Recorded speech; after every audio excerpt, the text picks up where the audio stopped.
Well, guys, we're down here at the ranch, the Ray Ranch in South Texas, and we've got Rob Neilson and Troy Fowler sitting here. Rob, let's talk about the Ashby Foundation. Rob Neilson. I was lucky enough to be on the beginning discussions of the foundation, and we were actually at Dallas Safari Club a couple of years ago, and how I found, I'll just back up even a little bit farther about it, but basically I found Dr. Ashby's work just like pretty much everybody does. I had arrow and broadhead failures, a series of it.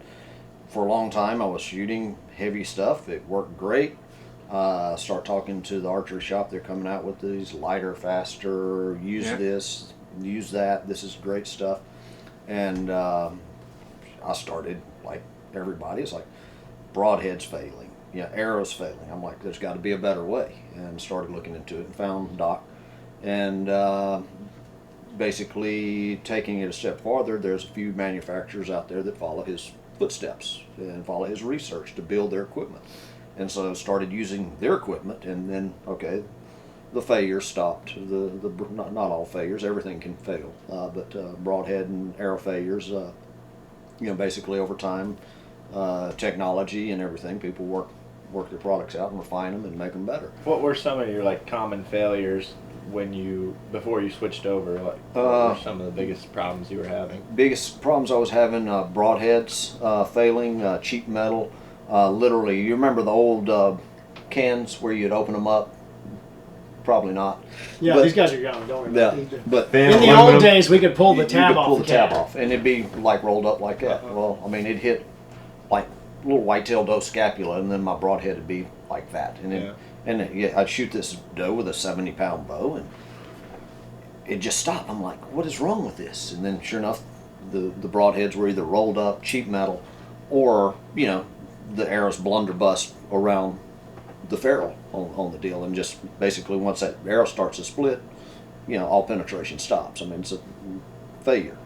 And also tried multiple broadheads, blades breaking off, and or blades just rolling up and becoming a break inside the animal. And but I'd rather have a blade break and then the arrow keep going versus it rolls up and becomes a break and stops, because the goal is obviously penetration. So but once I started gravitating back to what I used to go with, and 600 grains and up, when I got into archery, I mean, I was automatically shooting 600 grains.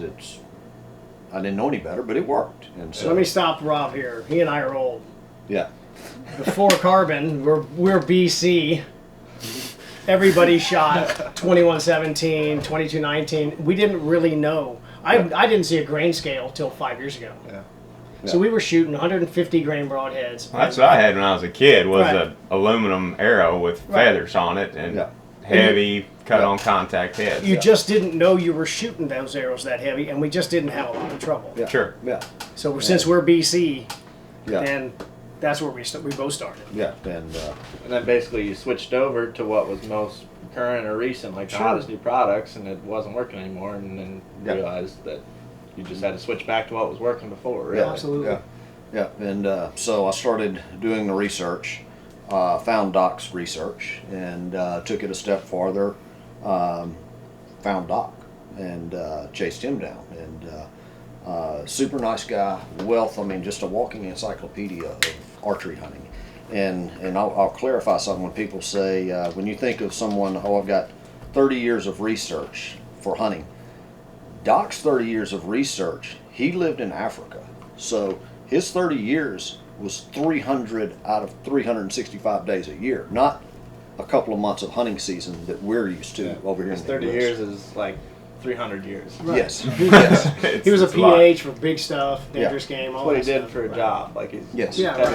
and that's what drew us to both Ashby and what you're doing now. It's just like, who else out there is doing tests on live game like that? That's the only information out there, and that's who I'm going to listen to. I don't know enough about this stuff. I don't have enough experience shooting live animals. You can't do it really, unless you're in a situation like that. Right. Yeah. So why not listen to the people, I guess, that have all that experience? Yeah, and I mean, there's and now we don't know anything about target archery on the opposite side Yeah. of the Yeah. end of the spectrum. We just want to go out and shoot at animals and kill them. Yeah. Like, and that, I feel like that's how most average folks are. Yeah. It's like, I don't care about anything else Yeah. on that bow or arrow. I Yeah. want to take it out of the box and go to the woods and be able to shoot at something and kill it. Right. Yeah. Absolutely. And you touched on something right there, the target archery world. People look at, and we've discussed it, the biggest disconnect is people think, I can hit this dot, I'm fine. No, you've got to not only get to this dot, you've got to get through whatever medium you're hunting. And that medium on a live animal is moving. So I think before we get too far into this too, just for the people that aren't familiar with like who Dr. Ed Ashby is, you can Yeah. just kind of talk about the research that he's done, just because Yeah. like I didn't know the name Ashby until a year or two ago when I first started to look into this stuff. Okay, So, yeah. Well, Doc basically was approached by Tony, and I might butcher this guy's name, Tony Tompkinson. He was like a park ranger in Africa, and they were going to do a study. And so Doc was part of a team, assembled this team of other people. They were basically going around for 4 years and doing a study on, they would cull these animals, and then within the animal hitting the ground for the first 30 minutes before basically rigor mortis, everything else started setting in, animal decomposing, Doc would run the arrow test on these animals to see what worked, what didn't work, and 118 data points per shot.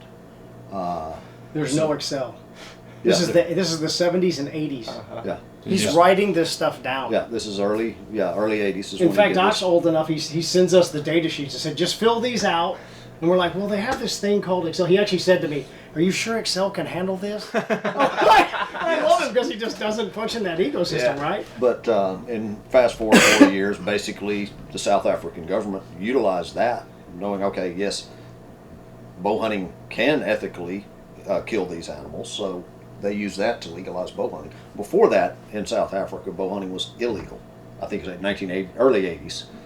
South Africa legalized bow hunting, and then all the other sub-Saharan countries like, okay, well, South Africa went this way, so we're going to go this way too. We're going to follow suit. So basically, Doc legalized, or part of the team, his team legalized bow hunting help from his research in sub-Saharan Africa. And Right. I've talked to him about this, right? So the study itself was driven by the governments and what they were trying to accomplish as well. So they didn't Yep. just say, hey, Ed, go figure this stuff out. Yep. They put him in a box Yeah, at a certain level and said, you got to prove something here. yeah, So it was a study that was intentional. So Ed didn't just freelance off on himself and try to force legislation. yeah. It was all guided by the countries Yeah. trying to legalize bow hunting. Correct. And he was in somewhat of a steered box, just like any regulatory deal would be done. Yeah. Back then it was probably pretty loose, but nonetheless, he had to report. That's why the reports are like they are. And a lot of the manufacturers obviously did not like that because he called it like it was. It's like, this is not up to snuff. And so for a long time there was a lot of manufacturers that didn't like him, probably still are. But Probably. it is what it is. And then over a course of 30 years, and then after a while, I mean, he just physically could not continue the research. And so, but fast forward to today, you've got several manufacturers out there, the Grizzly Stick guys, Toughhead, Sirius, Yep. following this research and understanding this research, and basically killing everything one arrow kills all the way up through elephant and getting full pass-throughs on elephant. So, Right. so It's happening. it's happening. And then the eye-opener here in Texas, are y'all familiar with Neil Guy? Yeah, It's a little a- bit, it's just a- through him. 500-600 pound elk size animal, real thick up in the front, thick hide and everything. We're having 40-pound bow shooters using the right arrow and broadhead go shoot these animals and getting full pass throughs, whereas guys shooting 70-80 pound bows and using inferior arrows and broadheads are wounding them and they're running off and being lost. So and that's where it really comes to shine, is when you take what Doc has done and you put it into a short draw, low pounded shooter. hand and see And what it they're, works. they're able to do. Yes. Sure. And then not only on that, but Cape Eland, it's a 2,000-pound animal running around in Africa. And Emily got 39 inches of penetration on the Cape Eland with a Yeah. 40-pound bow. Yeah. 39 inches. Yeah, I think it was a hard quartering shot, hit here, and then basically the broadhead was right on. You can see the lump in the shoulder. Yeah. So. Wow. Yeah. And she's pulling 24 inches. Yeah, she's Sure. about this tall.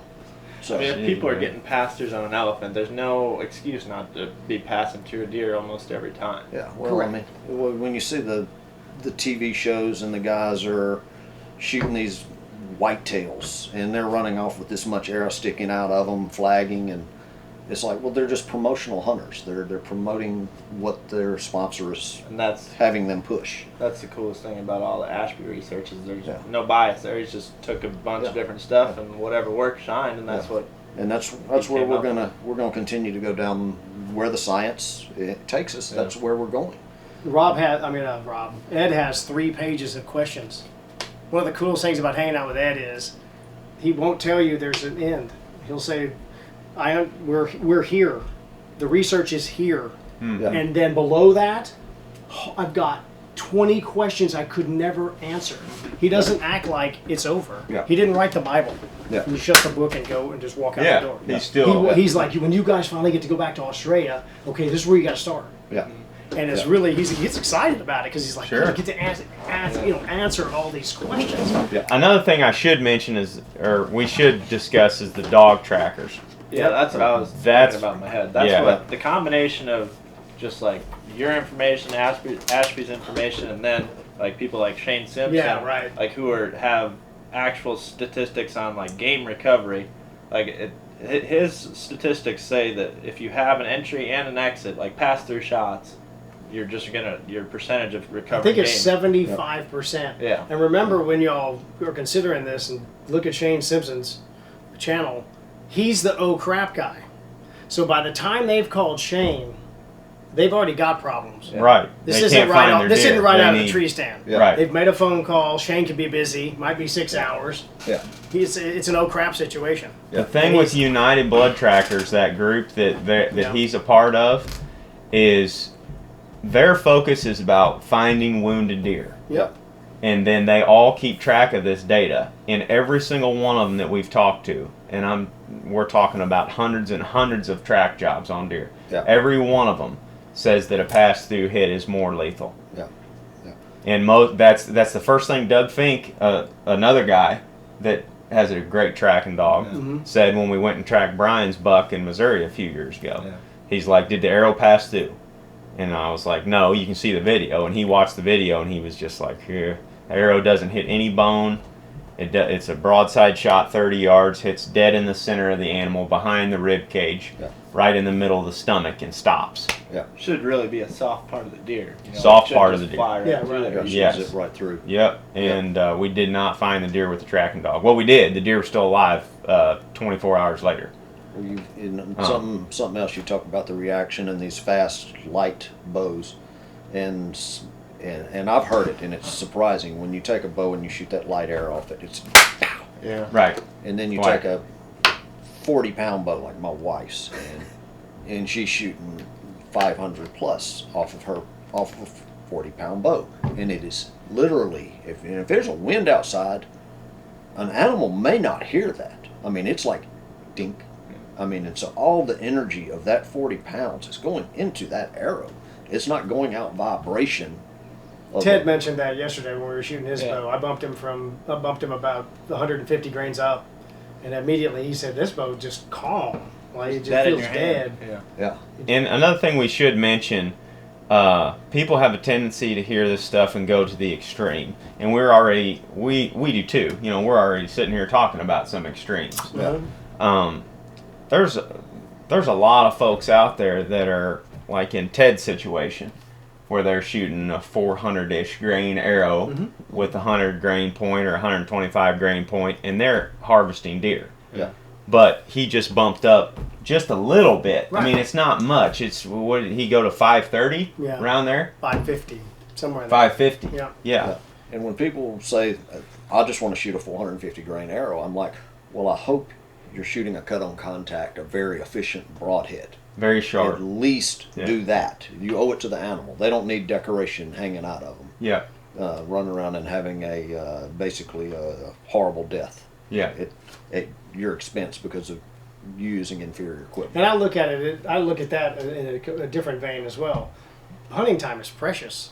Yeah. I don't know. You guys are so fortunate getting to do what y'all do. Yeah. Just because by virtue of what y'all do, you get to hunt a ton. All the time. And Yeah. that's what y'all do for a job, and it's great. But the average guy's got some vacation, 2 kids, and 8 days in the field. Yeah. For all whatever the deer season is, they get 8 days. Yeah. Yeah. And that's to have it bonk, Yeah. to have that arrow just go bonk. Yeah. You get your one shot.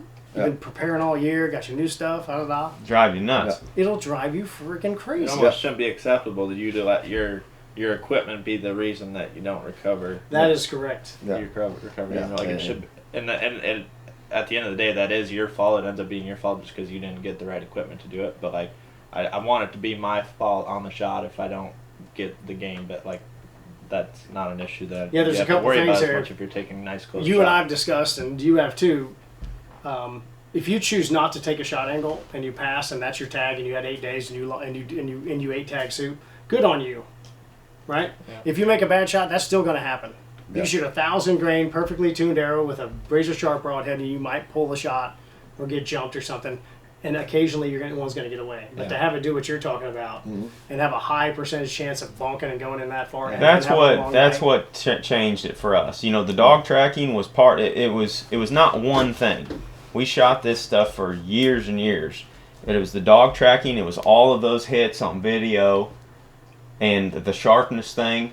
You know, started making a lot of sense. Like if you can get your broadheads razor sharp, your blood trails are going to be better. Your animals are going to die faster. And I was opening broadheads up out of the package that I bought at Bass Pro or whatever, and they just were not sharp.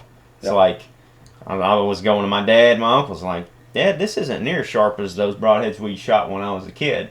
And you'd get those things out, and even after they've been sitting there rusting in a tackle box for 15 years, they're still sharper than a lot of those. Right. Yeah. So it wasn't one thing. It was all of these things just kind of culminating to that. But I guess where I'm going with this is on lots of those hits that we were watching in slow motion, they're not bad shots. Like the shot placement was pretty darn close. Right. Yeah. But we just, you know, and sometimes they went right through there. Deer ran 75 yards of and fell course. over with a rage right through them. Great. Yeah. But a lot of those hits were deflections off of ribs. Yeah. Just ribs. Yeah. It can happen. And Yeah. it was causing, you know, it was taking what should have been a double lung hit and turning the arrow back into a one lung liver hit potentially, or a one lung hit forward, or like you said, it's only going in like 4 inches and you're not deflating the diaphragm in there. And that's where the dog tracker guys started making a lot of sense with the pass-throughs. And that's the difference in an animal having to live for 30 seconds to a minute and living for 16 hours. And like, Oh yeah, we've been a part of Yeah. several of those tracks. And that one lung deal is like something It's hard. that could be avoided without if your arrow's not deflecting Yeah. Yeah. a lot of times. Yeah, and that comes into pretty much, that falls on the mechanical advantage of the broadhead. Yeah. When you start having, you've got these steep entry points versus a long, narrow impact, a long, narrow approach. And so they're just going to stop. So it's a lot harder. The deflections were a serious issue. Yeah. I mean, you would still killing deer, but one out of every few, you would have a video come in and there would be a screwball deflection with a fairly dull mechanical head and a light arrow. For that deflection, what do you guys think is more important? Is it the a fixed blade style head, or the FOC, or is it just a combination of both? All of it. All of it. All of it. Yeah. I mean, if you have you've got your FOC up, and what that does, I mean, and I'm sure y'all already know this, preaching to the choir, but you take an arrow where you've got a 10% FOC and versus one that's got 25% FOC, all your weight's up here. It's going to be driving that in. And then if you have a cut on contact tanto tip broadhead, it's going to basically be digging and going in versus the steep angle, poor mechanical advantage, you know, expandables and other broadheads out there with real steep entry points. I was like, I think it's a combination of all the factors. Dr. Ashby says it best. He says there's a reason why wheelchair ramps are designed the way they are. Yeah. That's mechanical advantage Yeah. at the simplest form. Yeah. And that's what's amazing about Dr. Ashby is he can talk up here, and then we can think we're good, and then he'll keep going. He'll lose you, can or talk as or you we said, can he'll go down a understand it. rabbit hole and find the shovel. Yeah. Right? Yeah. He can do that. He can talk at a crazy level of mechanical engineering and stuff, and then he says stuff like that. Yeah. Well, mechanical advantage is pretty easy. Why are wheelchair ramps not like that? I mean, it'd be a lot shorter. The wood wouldn't be. You wouldn't have to spend so much money. Right. Because it's a mechanical advantage for the ride on the wheelchair in a slow slope. Yeah, what you said about getting the arrow through the animal instead of just getting the arrow to the animal, that's what made a lot of sense to me when we started going down this road. Right. Yeah. You know. It's the greatest disconnect in Dr. Ashby's study. It's the biggest disconnect. He was only concerned with when the broadhead impacted the skin thereafter. Yeah. And then he worked backwards to the bow. Now he's a nut on arrow tuning. Completely, it's got this system and it can't fail.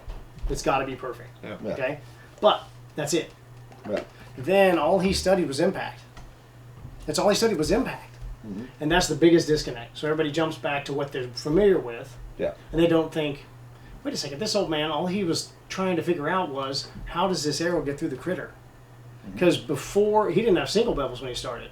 He didn't have carbon. He's BC big time. Right. So he was shooting 23/64 hand-sharpened birch woodies. That's the heaviest thing you can find at Forge Woods and a bunch of other things. And he had aluminum. And then when carbon came along, it was light enough that he could load the front. Yeah. Yeah. He knew the mass worked.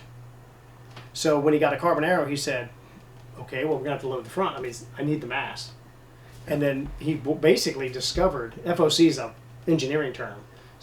It's used in flight and making rockets and all kind of other things. Mm-hmm. But for archery, he discovered it for all practical purposes, literally just by, oh, wow, carbon shows up. Okay, we'll try that. Yeah. In his testing. He didn't have it in the beginning. Right. That's the amazing It's all part. objective testing over years and years and Right. years. Yeah. Like he doesn't have any bias, like you said, to anything. He's just trying to learn what works best on lots of these real life situations on gobs and gobs animals. What works best, and let's give this to the archery community for free. It's for the betterment of archery, Right. archery hunting, and not only for the betterment of archery hunting. We have a lot of people out there that are non-hunters that can have an impact on what we do or what we don't do. So, if we get in bad in the non-hunting community, then it could wreak havoc. Absolutely. And there's a lot, as we know, there's a lot of emotional nut jobs running around in this country already. So anything like that to trigger someone's emotions, Sure. then it could be a big mess Yeah, for all of us. for all of us. I will say one thing after, because I kind of feel like I've been part of both of these camps now for some period of time. So, and when I talk to somebody that is still obsessed with the other end of the spectrum, with the lighter arrows and the speed and accuracy and everything, I like to hear them out and hear their perspective. There's a lot of very smart people out there that still feel that way, I feel like. But we've been talking about the differences. The similarities I've noticed between Ashby's studies and still what a lot of the speed target archery guys are preaching today is arrow flight. Yep. Yeah. And I think in the social media arguments that gets lost to a lot of people, especially new bow hunters. Is like the number one factor for Ashby structural integrity. The second one's arrow flight, correct? Absolutely. Correct. Yes. Why have a perfectly flying arrow if it's going to blow up when it Right. hits? And it's like, that's what we've spent the last couple days messing with out We're gonna here go in play the with yard. this bow We're going to later. play with it more. Yeah. It's perfect arrow flight. And there's a gob of different ways to get there. Yeah. There's lots of videos out there. You make tons of videos about it. Yeah. I just think that's a huge deal. Perfect arrow flight, razor sharp broadhead. Yeah. And You've already catapulted way forward. right. Yeah. Yeah. And a lot of people aren't. I mean, they're not embracing all 12 factors, but they're using like 4 or 5. Right. I was talking when I was in Reno at the Wild Sheep Show. I was talking to a well-known mountain goat guy, and he was like, yes. He said, understand. He said, I'm basically doing what y'all do, but I'm doing it with a 450 grain setup because I'm shooting at 60, 70 yards at these dadgum mountain goats, but I'm still at 20% FOC, and I've cut on contact heads, everything else. Yeah. So I mean, he's just basically taking it, and he was to the point where, okay, at 60, 70 yards, that animal takes a step. I want that arrow getting there as quickly as it can, but I still got all these factors except for just a handful of them. Yeah. And I just don't want people to get confused because we talk about FOC and the big cut on contact broadheads and sharpness and all that. We talked about that a lot, but like arrow flight is yeah, you paramount. None of it and when you works. go to this stuff, that's what I'm saying. None it's like of it works when we without went to this stuff, arrow flight, my arrow flight got better. Yeah, and I will say, if you once you get your figure out, okay, this is going to be structurally sound, then you get your perfect flight, and then you start tweaking with that. Say you want to go, okay, I'm gonna try 30% FOC, but your flight goes wonky, but you're getting perfect flight at 25%, then back it to 25 and leave it there. Don't mess up perfect flight to try to get higher FOC. And same phone, you just keep stacking on and go from there. Yeah, and don't do that with your arrow mass. Don't do that with anything. If you have perfect arrow flight, what I tell people now is, okay, you can tinker all you want, but you know you have your control arrow. Yeah. You got a 300 spine arrow, like the arrow you're shooting, 250 spine, 100 grain insert, 125 grain point, that thing flies. Set that aside. Now you can just go screw up arrows and put 500 grain points on and find out it doesn't work, but you can come back. Yeah. I guess where I'm going with all of this is like I used to just put a mechanical on because they flew just like my field points. I would shoot, the bow's flying fast, or the arrow's flying fast. I'm not doing any paper tuning. I'm getting it out of the box, taking it to the shop. They're swearing it up. I take it out in the yard. I sight it in. My groups are good enough. I felt like to kill something, so I screw on a mechanical that flies like my field points and go to the woods. Yeah. But in reality, what I was doing is I was going to the woods without a perfectly tuned arrow most of the time, and I was shooting inferior equipment. And then all of a sudden, you see these deflection issues start popping up every once in a while. Yeah. Yep. I think it's a combination of all those It is. things. It's all of it. It is. It's every one of them. So There's no way you can get around the fact that that's the case. Like I said, if you want to find out if your arrows are flying, great. Just cut the fletchings off. yeah, Just do one. You got a dozen, just cut the fletchings off one and shoot that thing. And see if it's even close. It's just a much more stable projectile. If you can get really close to perfect, you take a shaft that's going like this and get it down to where it's tracking pretty good, your fletchings aren't working as hard. Yeah, and if you guys are just listening to this, we'll have a video on the channel talking about how we went through Ted's bow yesterday. We'll have a video on the channel.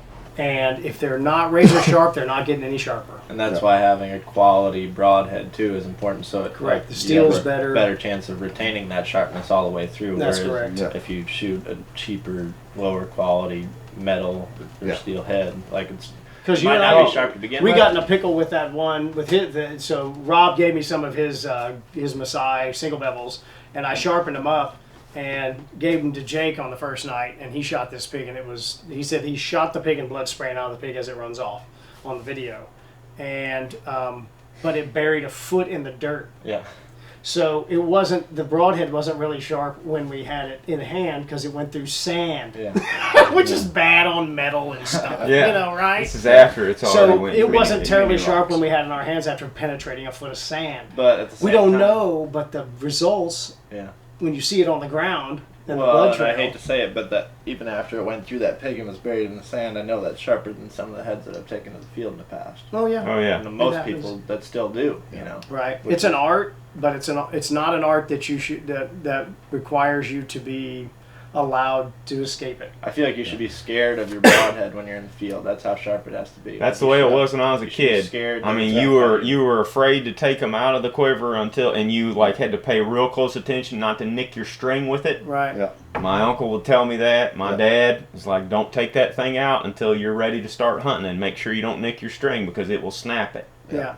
You know. Absolutely. Yeah. And those things were razor sharp. And then I can't tell you how many of those cheaper, like either replaceable blade hunter grain heads or those mechanicals that I've found after shooting a deer with them, and they're just mangled and torqued. And some of them didn't even go all the way through the deer. Yeah. Right. Yeah. You know, a rib was doing that on entry, and if a rib is mangling that flimsy blade on entry, then it's not doing near the amount of damage that it should be doing when it reaches the stopping the arrow. Yeah, you think about and I've actually shot a Neil guy using a 125 grain head with the vents, and it basically walked under me, and I went down through his scapula and penetrated scapula coming out his opposite side. Arrow went all the way through. When I recovered the arrow, I killed him with half a broadhead. I killed him with the front part of that broadhead, but when it got to the vents, it sheared it off through that heavy bone. So, I mean, you got him, but it didn't. I got him, but it mangled I the looked crap at that and out. I was like, it is a structural failure, and I got lucky. I killed him with half a dadgum broadhead. So, right, and you made a very good shot on him, correct? Yeah. I mean, well, all those vitals in those animals are up, Sit forward. Yeah. So if you shoot him like a whitetail, he's gone. You've lost him. It's a gut shot. But One thing you just mentioned on too, and Ed talks about this in the study. You actually want it to break.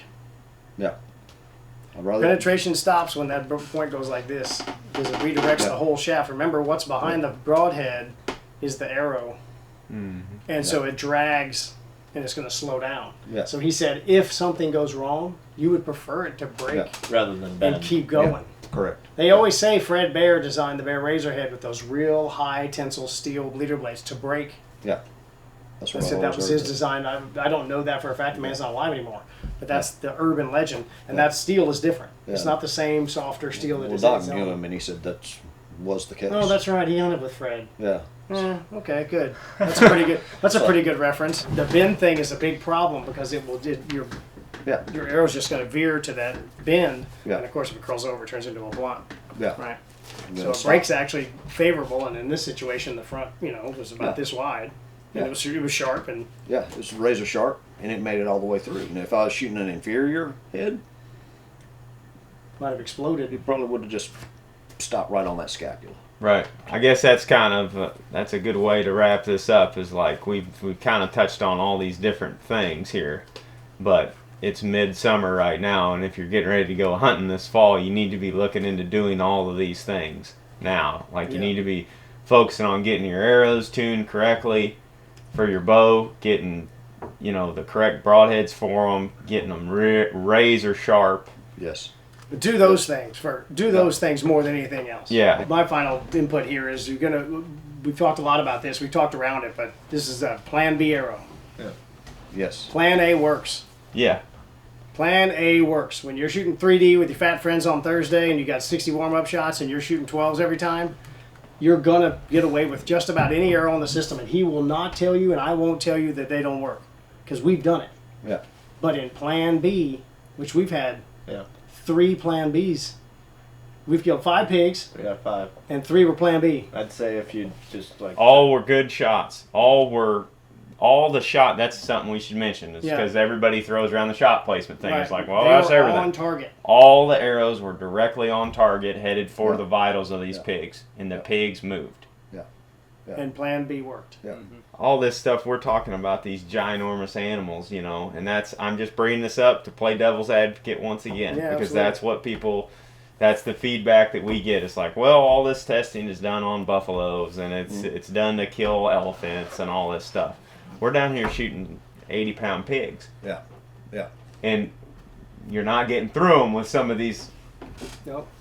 Do you lighter realize? arrows. And the people that are, basically naysayers, oh, these guys, they just hunt big stuff. Well, okay. When you look at a whitetail's humerus, it is actually thicker than a Cape buffalo's rib. So when that whitetail reacts as fast as they react to the noise of that bow, whether you're shooting a heavy arrow and a quieter bow or a, lighter arrow that makes your bow sound like a gun, Right. and more likely to hear that and react harder. If it hits that, you still got to get through a lot of heavy bone to get into the thoracic cavity. So, I mean, a lot of people don't think about that, but that scapula, that humerus, that's some serious bone on that whitetail. Yeah. And that's the majority of what people in North America, hunter whitetail, so. Thanks, guys. Yeah. I appreciate y'all Been having good. me on here. I got an email from Ed out of the blue. I didn't Yeah. know Ed. I didn't know where Ed was. I didn't know if he's dead, live, on the other side of the earth. I didn't know. I get an email from Ed that says, "Hey, this is Dr. Ed Ashby. We'd like to talk to you about a foundation we're going to start." That's it.